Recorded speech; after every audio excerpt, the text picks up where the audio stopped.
तुझे शर्म नहीं आती? आपको कोई भ्रम हुआ है? मुझे कोई भ्रम नहीं हुआ है। तुमने मेरी जिंदगी बर्बाद करके रख दी। क्या लगता था कि मुझे समझ में नहीं आएगा? मुझे सब समझ में आता है। बंद करो ये नाटक, बंद करो।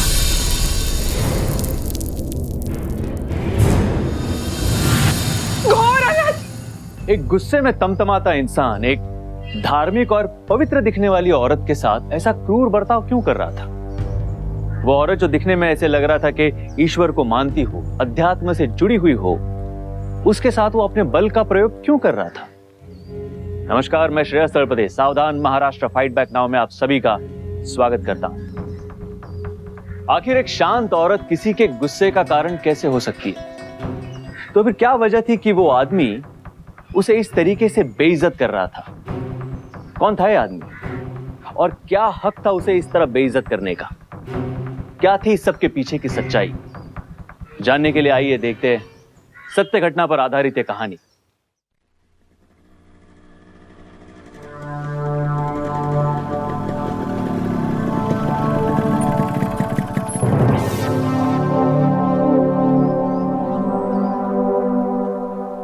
देख देख देख देख, आ गई।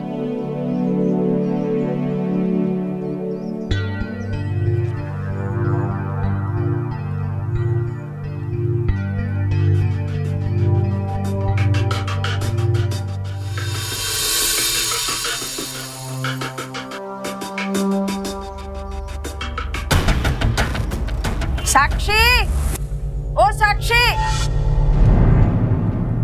पता नहीं ये बालकनी में क्यों मंडराती रहती है, कामचोर कहीं की। अरे बहू, ओ बहू। आई माँ जी। माँ जी खाना लगा दूं? अरे कब से चिल्ला रहे हो? आइकत नहीं का तू? माँ जी मैं कपड़े सुखा रही थी ना बालकनी में। ये 12 बजे का पंडित जी ने मुहूर्त निकाल के दिया है क्या बालकनी में जाने के लिए? एक तो सारा काम अकेले करना पड़ता है, ना तो कोई नौकर चाकर ना कोई मदद करने वाला। भलाई का तो जमाना ही नहीं। लो बोलो, काय नौटंकी आहे तिची। आई आजी। अरे बाळा, आ गई, आ जाओ, बैठो। हाँ, थक गई ना? हाथ मुंह धो ले और नाश्ता कर ले, जा बेटे।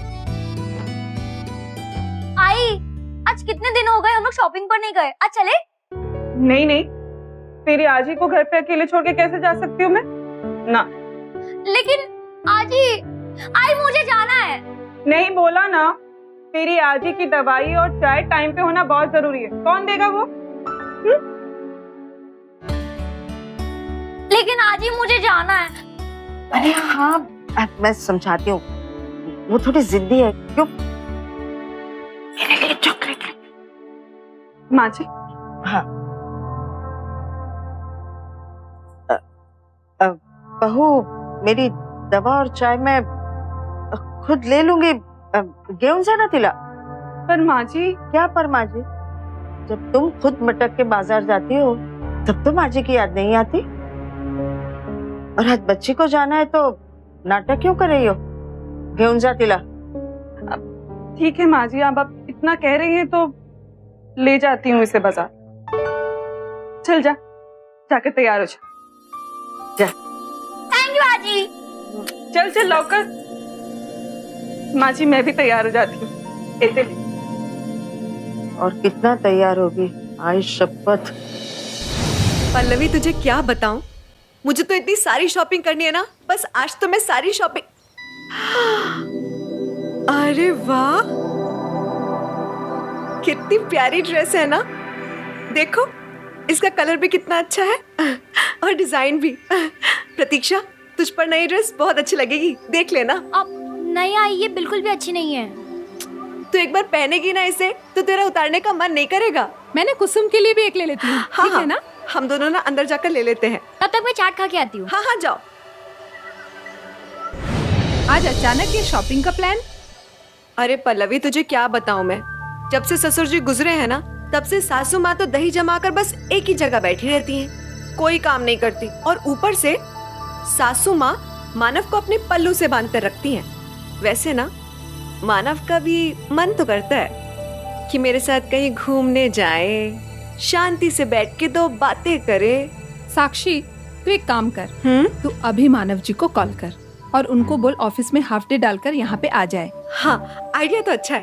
अभी फोन करती हूँ। हाँ लेकिन नहीं, प्रतीक्षा को पता चल गया तो वो भी साथ में आने की जिद करेगी।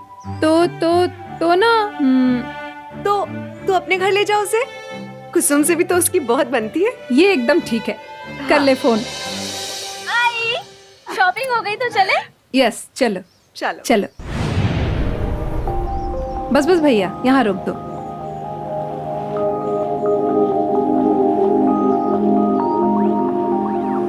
प्रतीक्षा बेटा, मुझे एक जरूरी काम से कहीं बाहर जाना है। मैं साक्षी को साथ ले जाऊं? हम लोग जल्दी वापस आ जाएंगे। तब तक तुम कुसुम के साथ रहना। Thank you Pallavi. चल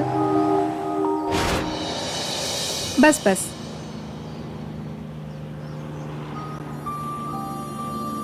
मानव आ रहा है ना? हाँ आ रहा है ना। Thank you very much Pallavi. चल ठीक है।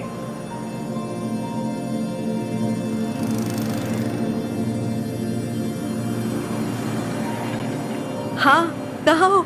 जल्दी आ जाओ। हाँ मजा ही आ गया। आपके साथ तो मजा ही आता है। अच्छा, और किस किस के साथ मजा करते हो?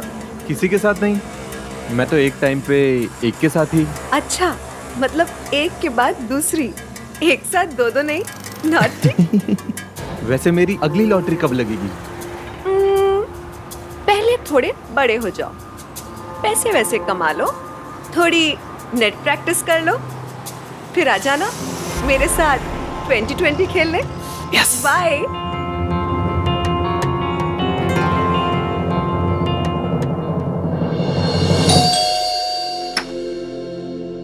आलस तो साक्षी, साक्षी नहीं है घर में।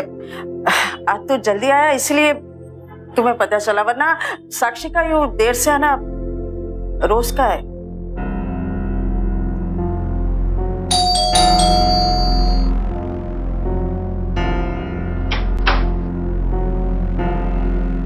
ये क्या टाइम है तुम लोगों का घर पे आने का? हैं? 8 बज रहे हैं और तुम्हारा ये मोबाइल क्यों बंद है? मोबाइल? मेरे घर पर माँ बीमार है और तुम लोग जो है पापा, इसमें आई की कोई भी गलती नहीं है। वो एक्चुअली ना वो पल्लवी मौसी के साथ थी और वो उन्हें साथ में ना जबरदस्ती ले गई। ठीक है बेटा, लेकिन मुझे फोन कर देती तो मुझे इतनी टेंशन नहीं होती थी ना। चलो कोई नहीं, जाओ जाओ। आई फंस गए थे कहीं पे? गई भैंस पानी में। तुमने पूछा नहीं आज मैं जल्दी क्यों आ गया? पूछने का हक तो बस आपने ही ले रखा है। गुड न्यूज है, बैठो। ये देखो, 3 महीने का ओवर टाइम मिला है। अब मैंने सोचा था कि मैं जल्दी घर जाऊंगा, फैमिली के साथ मैं एंजॉय करूंगा। आप तो थी नहीं। तो मनु, तो पहले बताना था ना। मनु, तुम रोज कितना ओवर टाइम करते थे? लाओ दिखाओ तो।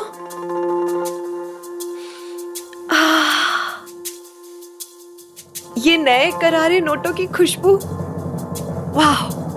मैं तुम्हारे लिए तो ये ओवर टाइम करता हूं ताकि घर में ज्यादा पैसे आए। और जानती हो, जब तुम इन पैसों को देखकर खुश होती हो ना, जबरदस्त लगती हो।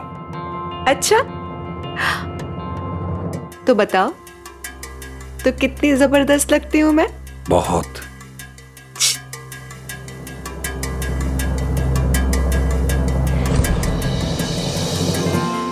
मन्नू, हम इतने सारे पैसों का क्या क्या करेंगे? हाँ, मैं सोच रही थी कि मैं ना सोने की झुमकियां बनवा लेती हूँ। हाँ। नहीं साक्षी, घर के खर्चे तो तुम्हें पता है ना। मन्नू, वो सब तो चलता ही रहता है ना, पर सोने का भाव कितना गिरा हुआ है। सोचो, गहने के गहने हो जाएंगे और सुरक्षित इन्वेस्टमेंट भी। हमारी जितनी चादर होगी हम पैर उतना ही फैलाएंगे।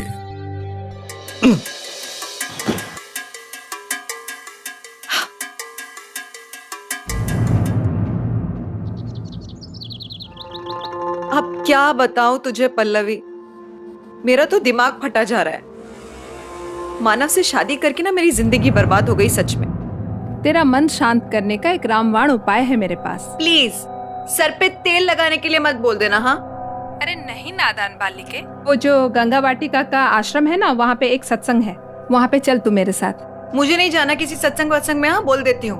अरे वेड़े, ये कोई ऐसा वैसा सत्संग नहीं है, ये बड़ा ही हाई फाई सत्संग है। यहाँ पे सब बड़े बड़े लोग, बिजनेसमैन, उनकी पत्नियां बेटियां सब आते हैं। आजकल यहाँ पे जाना ना सोशल स्टेटस की बात हो गई है, एकदम ट्रेंडी एंड कूल। अच्छा चल ठीक है, मैं आती हूँ। अच्छा हुआ कल ही मैंने ना एक महंगी वाली साड़ी ले ली, वरना सबको पता चल जाता कि हम तो मिडिल क्लास हैं। अच्छा चल रखती हूँ, तुझसे बाद में बात करती हूँ। हाँ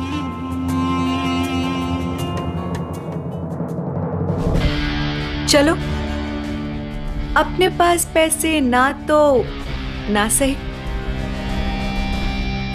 पैसे वालों से दोस्ती तो हो ही सकती है। बाबा जी ये लीजिए। अरे सकाळी सकाळी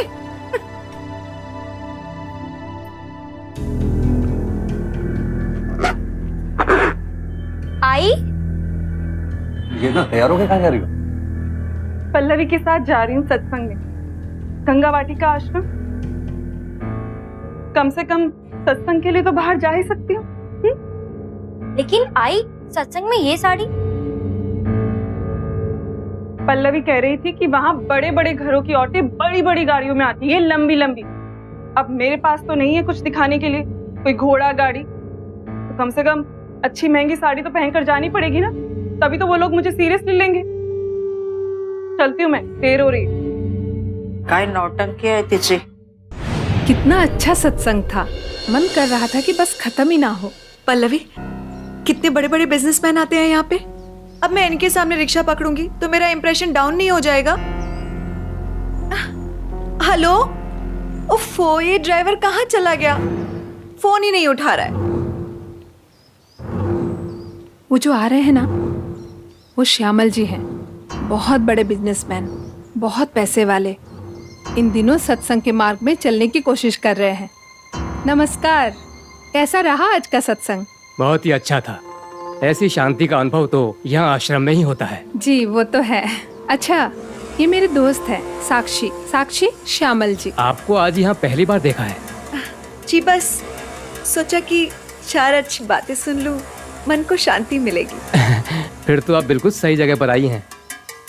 इतना पैसा कमाने के बाद, हर तरह का सुख भोगने के बाद, जिस पवित्र और शाश्वत आनंद का अनुभव मुझे यहाँ हुआ है, उसकी तो तुलना नहीं की जा सकती। जी मैं भी आनंद के लिए ही आई हूँ। अच्छा, अब मैं चलता हूँ। जी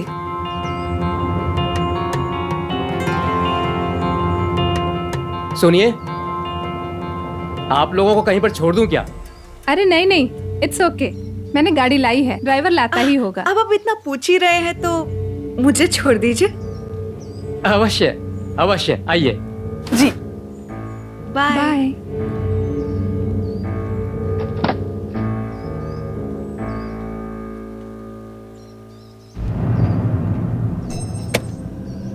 ओह सॉरी सॉरी, मेरा फोन कहाँ गया? अभी तो यही था। आप फोन कीजिए ना, बेल बजेगी तो हाँ, पता हाँ। चल जाएगा। नंबर बताइए। हाँ 9819। 1949। कहाँ है फोन? आवाज तो यहीं से आ रही कहीं। फोन तो यहीं बज रहा है।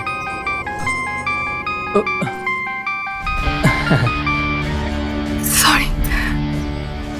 ये रहा आपका मोबाइल।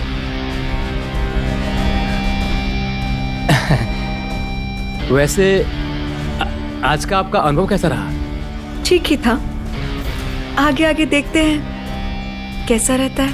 काम, क्रोध, मद, लोभ, क्या सब पर नियंत्रण ढकोसला रखा है। जाए। कोनियां भर भर के तो पैसे जीवन होंगे, सफल फिर भी मन शांति के लिए सत्संग चाहिए। अरे मेरे पास आधा गोनी भी पैसा आ जाए, आनंद ही आनंद मिलेगा। अरे वाह बाबा, जलेबी वाह। अरे भूल गई यार, संडे है। आई जलेबी, आओ। डॉक्टर ने मीठा खाने से मना किया है मानव, लेकिन कभी कभी चलता। साक्षी, जलेबी आ जाइए। बाबा आई आश्रम के लिए सत्संग के लिए पिछले संडे भी गई थी। मानव, मानव इकड़े ये। मानव ये क्या हो रहा है बेटा? अभी भी देर नहीं हुई, बहू को समझाओ।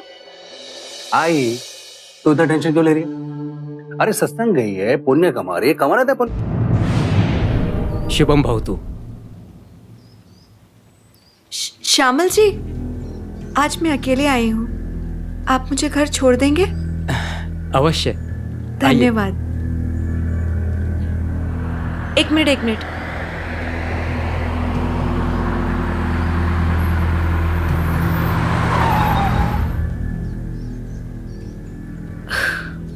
यही उतरना है आपको? किस पे? मुझे किस करो श्यामल।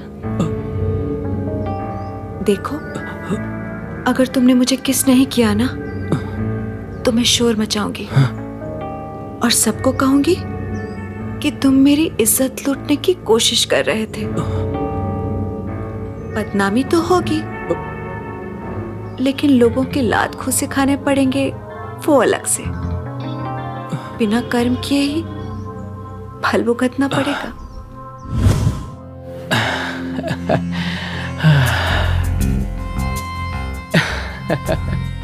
क्या हुआ? क्यों हंस रहे हो? कुछ नहीं, सोच रहा था कि मोह, माया, वासना इन सब से दूर होने के लिए आश्रम गया, पर वहां पर भी तुम्हारी जैसी रंबा मिल गई और वापस मुझे उसी मार्ग पर ले आई। मोह, माया, वासना से दूर होने का एक ही मार्ग है। क्या? उसे पूरा करो। अच्छा। हम अक्सर ऐसी कहानियां सुनते रहते हैं कि जहां पर एक पति ने अपनी पत्नी को धोखा दे दिया, पर यहां पर बिल्कुल उल्टा हो रहा था। अपनी अवैध शारीरिक जरूरतों और लालच को पूरा करने के लिए साक्षी ने धर्म और अध्यात्म का ढोंग रचा था। उसने ना ही अपने पति के प्रेम की इज्जत की और ना ही अपने घर की इज्जत का लिहाज किया। उसने तो यह तक नहीं सोचा कि उसकी जवान हो रही बेटी पर उसकी इन हरकतों का क्या असर पड़ेगा। आखिर साक्षी का ये धर्म, कर्म और सत्संग वाला ढोंग कहां तक जाने वाला था? उसका व्यभिचार कहां तक जाने वाला था? श्यामा कौन है? पहले तो नाम नहीं सुना कभी इसका। वो श्यामा मेरी दोस्त है। अभी मैं रविवार जाती हूँ ना आश्रम में, वहां मिली थी, मैं बात कर लेती हूँ। हाँ श्यामा, क्या? हाँ आऊंगी ना इस रविवार। हेलो, रुक, मैं थोड़ा साइड में जाके बात करती हूँ, शायद नेटवर्क आ जाए।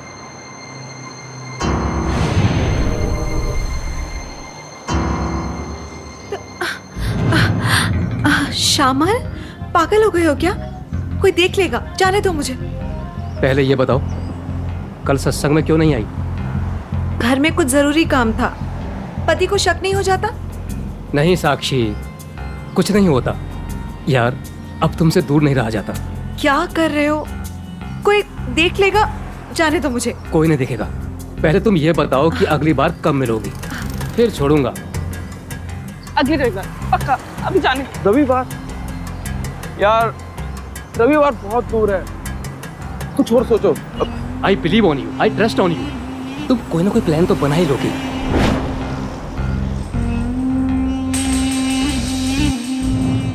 भगवान, परमेश्वरा, माँ जी, धन्यवाद।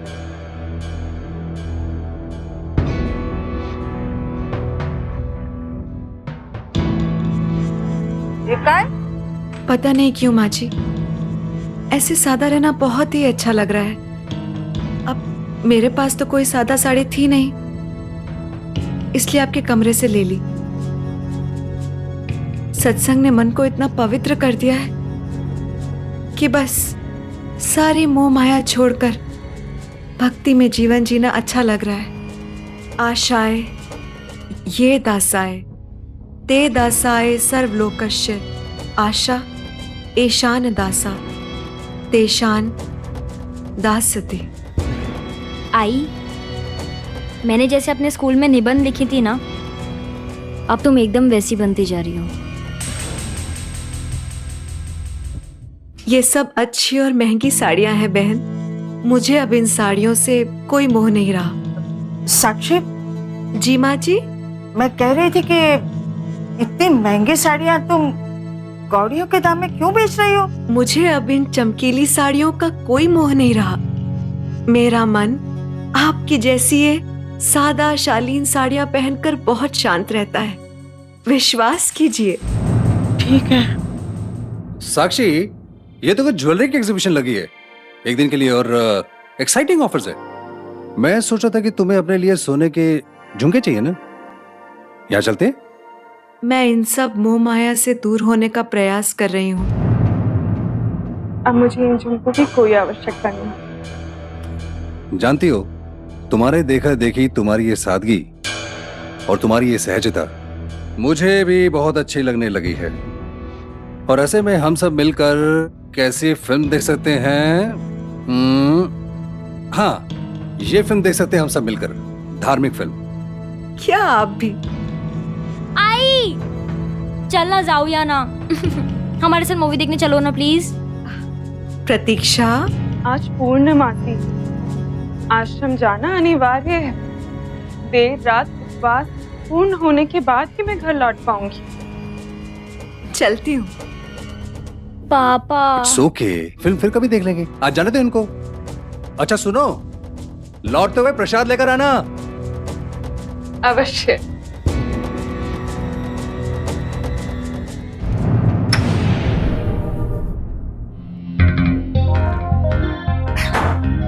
तुम्हारे साथ शाम कैसे बीत जाती पता ही नहीं चलता।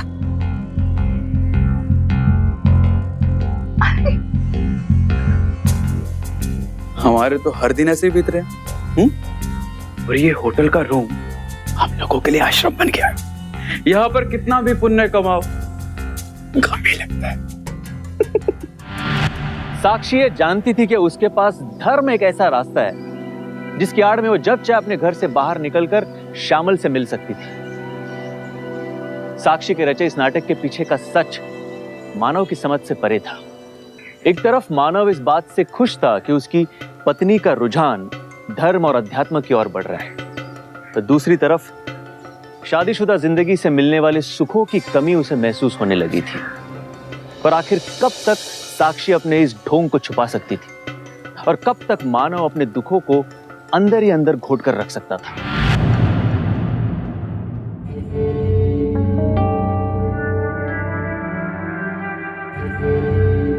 साक्षी, तुम मुझसे दूर दूर क्यों रह रही हो?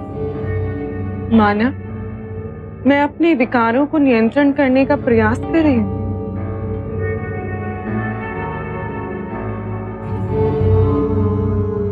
साक्षी, तुम क्या मुझसे खुश नहीं हो या कोई और?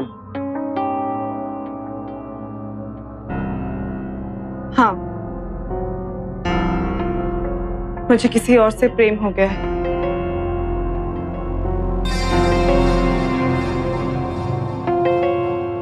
ईश्वर से।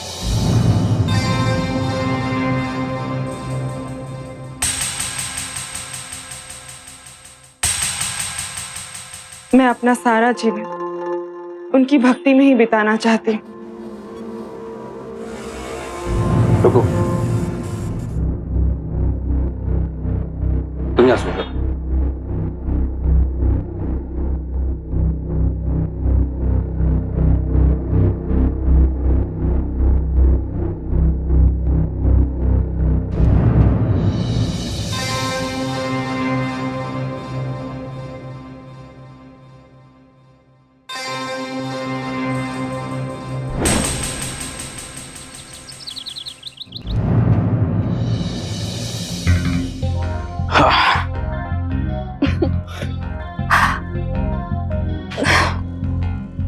वैसे ये भी कुछ कम नहीं। हम अपनी घर गृहस्थी संभाल कर भी प्रेम करने यहाँ आ जाते हैं। देखो, प्रेम अपनी जगह पर है और वैवाहिक जीवन की जिम्मेदारियां वो अपनी जगह पर है। तो जो कुछ भी चल रहा है, जैसा भी चल रहा है, सब बहुत अच्छा है और हम दोनों इसी तरह जन्म जन्मांतर तक मिलते रहेंगे। मतलब अगले जन्म में भी तुम मुझसे शादी नहीं करोगे? शादी? आज तो मेरी मैरिज एनिवर्सरी। मानव वेट कर रहा होगा, प्रतीक्षा भी सोच रही होगी कि माँ कहाँ रह गई। आज तो बहुत देर हो गई। पापा, आई का फोन नॉट रीचेबल आ रहा है।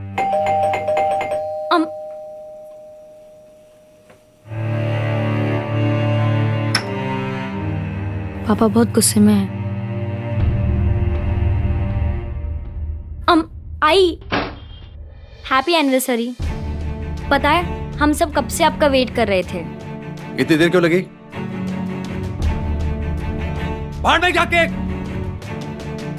मैं तुमसे ये पूछ रहा हूं कि इतनी देर क्यों लगी? मोबाइल क्यों बंद किया था? असुदेव, आज तुम्हारी शादी किस... कहाँ थी तू? ऐसा क्या कर रही थी जो तुम्हें इतनी देर लग गई? आपको कोई भ्रम हुआ है? मुझे कोई भ्रम नहीं हुआ है। तुमने मेरी जिंदगी बर्बाद करके रख दी है। क्या लगता था मुझे समझ में नहीं आएगा? मुझे सब समझ में आता है, मुझे सब समझ में आता है। बंद करो नाटक, बंद करो।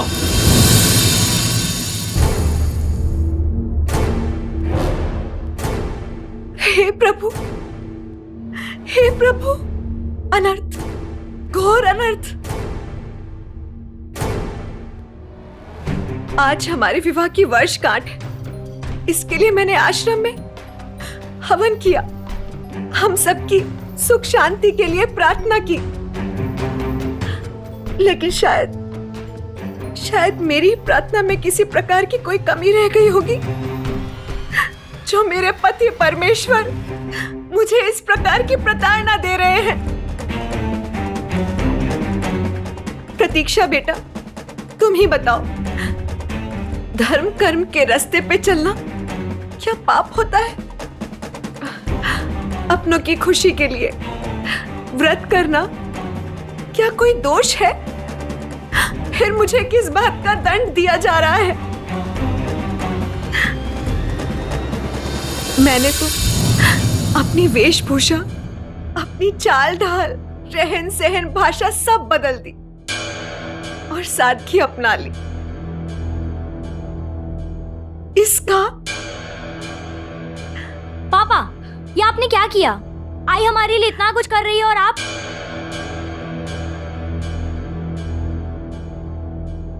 माना,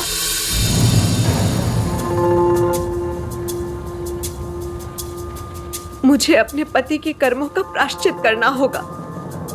मैं सारी विधियां एक बार फिर से करूंगी। कल सुबह ही आश्रम जाकर मैं अपना पूरा दिन प्रार्थना में ही व्यतीत करूंगी। तभी मेरे परिवार को सुख शांति प्राप्त होगी।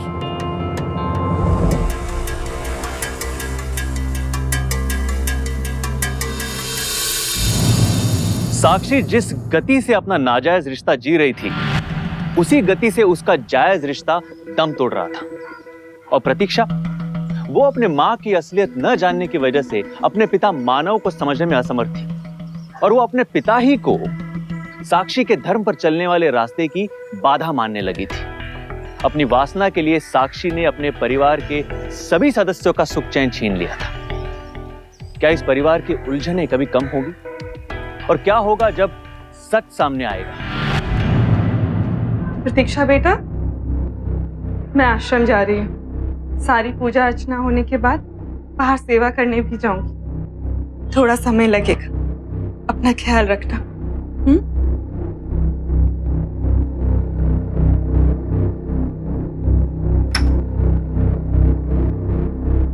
पता नहीं बेटा, मुझे क्यों ऐसा लगता है कि साक्षी हमें झूठ बोल रही है। पापा?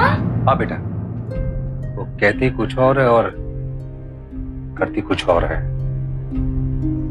नहीं पापा, आई कभी झूठ नहीं बोलती। आप बिल्कुल टेंशन मत लो, ठीक है?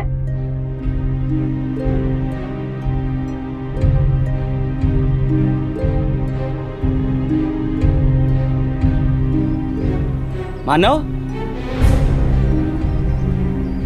ए, क्या हुआ?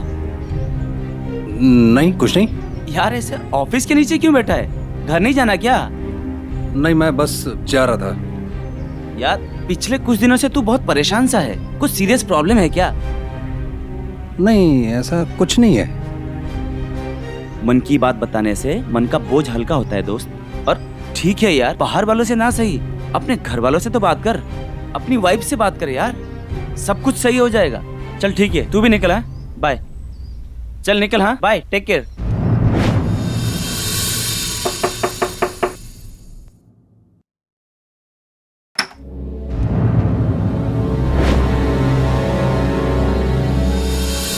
शहर के बाहर तालाब से हमें ये डेड बॉडी मिली है। प्राइमरी एविडेंस से तो लगता है कि सुसाइड केस है, लेकिन फिर भी हम इंक्वायरी कर रहे हैं।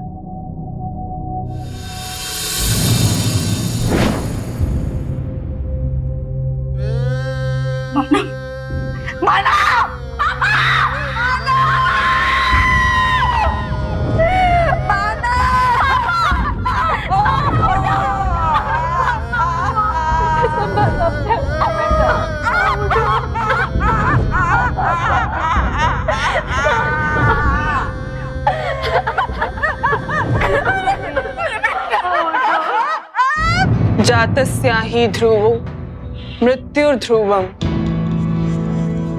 जीवन लेने वाले प्रत्येक जीव की मृत्यु स्वाभाविक है, उसी प्रकार प्रत्येक मृत का पुनर्जन्म लेना स्वाभाविक है। प्रतीक्षा, माँ जी संभालिए अपने आप को, शांत हो जाइए, अंतिम यात्रा की तैयारी आरंभ कीजिए।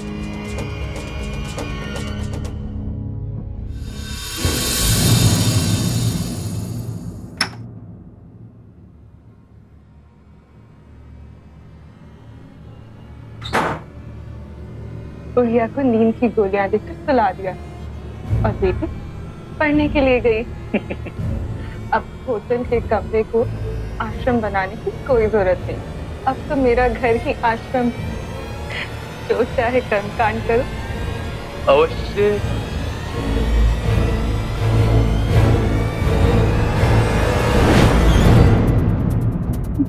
शुभम भक्तो, गुरुजी आपको जो भी संस्कार करने हैं आप कर सकते हैं। अब मैं जो आपको चाहिए वो लेकर आती हूँ। प्रतीक्षा, तुम कब आई? अब गुरुजी ये मेरी बेटी है प्रतीक्षा। मानव की आत्मा की शांति के लिए गुरुजी होम हवन करने वाले हैं।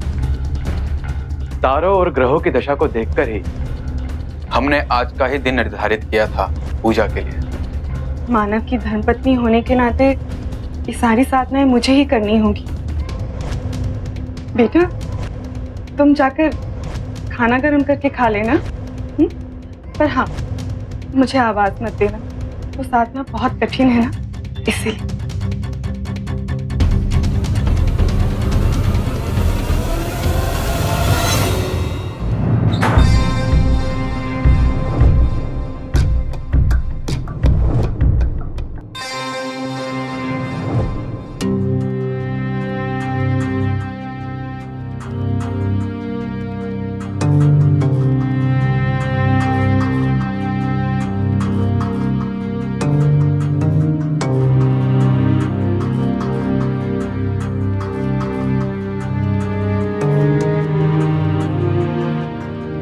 पता नहीं बेटा, मुझे क्यों ऐसा लगता है कि साक्षी हमें झूठ बोल रही। वो कहती कुछ और है और करती कुछ और है।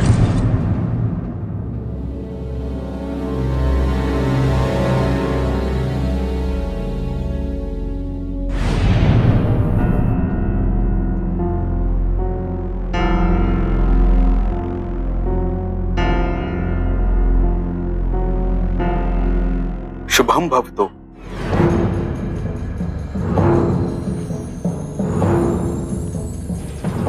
प्रतीक्षा बेटा, तुम्हें अच्छी पढ़ाई करके अपने पापा का सपना पूरा करना है।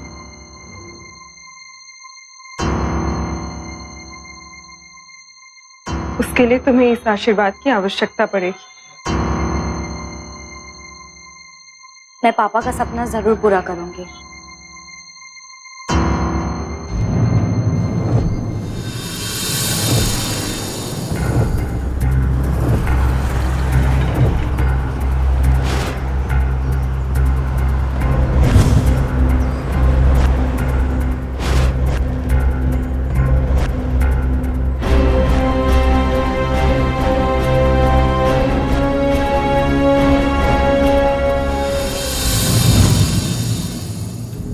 प्रतीक्षा बेटा, तुम भी आश्रम चली आई? तुम्हें पुण्य कमाने की इच्छा हो रही है? आई पापा की बहुत याद आ रही थी, घर में घुटन होने लगी तो सोचा आपके साथ सत्संग में बैठ जाऊं।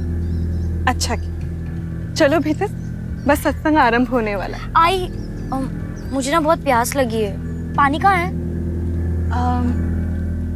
सुनिए, ये पीने का पानी कहाँ होगा? ये सामने ही नल है। चल।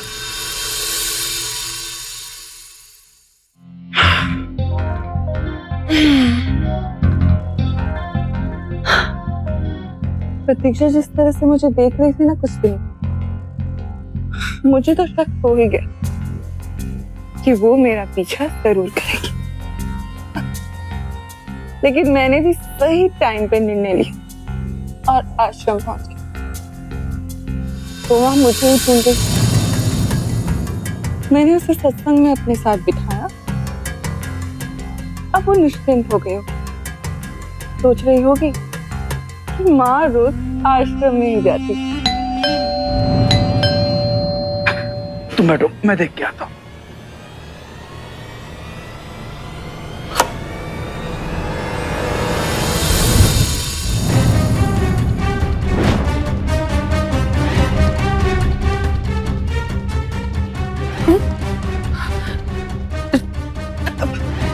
बेटा, वो गुरुजी के साथ कुछ। तुम्हें तो आई कहने का भी मन नहीं कर रहा। तुम इतनी गिरी हुई औरत हो सकती हो, मैंने कभी सोचा भी नहीं था। तुमने पापा के साथ अच्छा नहीं किया, तुमने हम सबको धोखा दिया है। पापा के जाने के बाद मुझे तुम पर डाउट हुआ, लेकिन प्रूफ नहीं मिल रहा था। फिर मैं आश्रम गई छानबीन करने। आप इन्हें जानते हो क्या? सत्संग में आती है। शायद एक दो बार यहाँ आई थी, लेकिन ओम हवन भजन कीर्तन में वो कभी नहीं बैठी। उस दिन तुमने मेरा डाउट कंफर्म कर दिया जब आश्रम के सामने मैंने तुम्हें पीने का पानी मांगा। पानी कहाँ है? आश्रम में पानी कहाँ होता है तुम्हें पता ही नहीं। अच्छा बेटा, मेरी बात सुनो। और कितना झूठ बोलेगी? सब दिखा हुआ है, तुम्हारी झूठी भाषा, झूठी सादगी, झूठी साधना, ये सब अपने पास रखो। तुम्हें तो कोई नाटक सिनेमा में होना चाहिए था। प्रतीक्षा, तुम चुप रहो। तुम दोनों को मैं छोड़ूंगी नहीं। तुम दोनों की करतूत मैं सबके सामने लाऊंगी, देख लेना।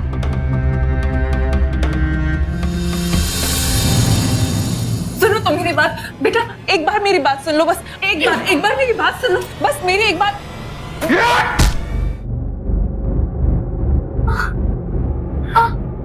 अब क्या करें?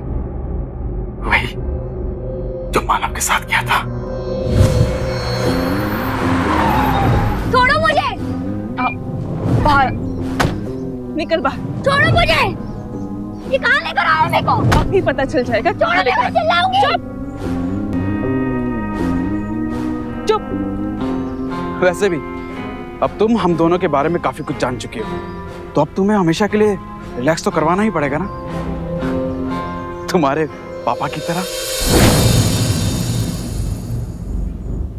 क्या? तुम लोग ने मतलब मेरे? हाँ, हमने।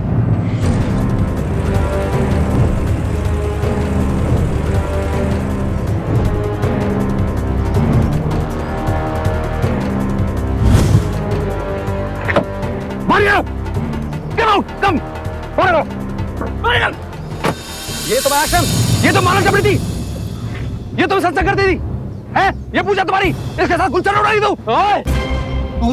कौन है?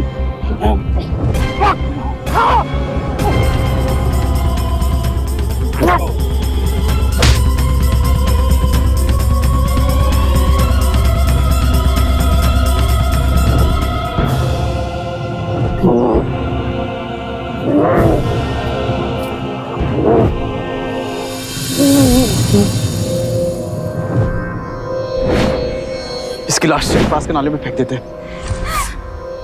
पापा अरे अरे अरे छोड़ो मुझे, छोड़ो, बचाओ,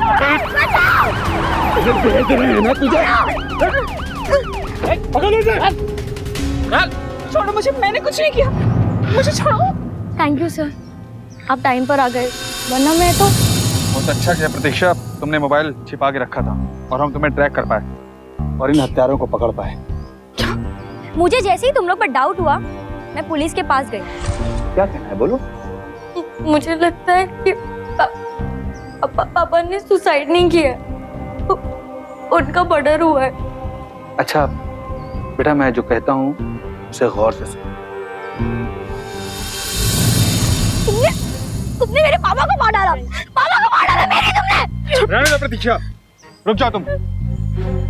कानून इनको इनकी सजा देगा, तुम मत कुछ करो। ले जाओ इन्हें।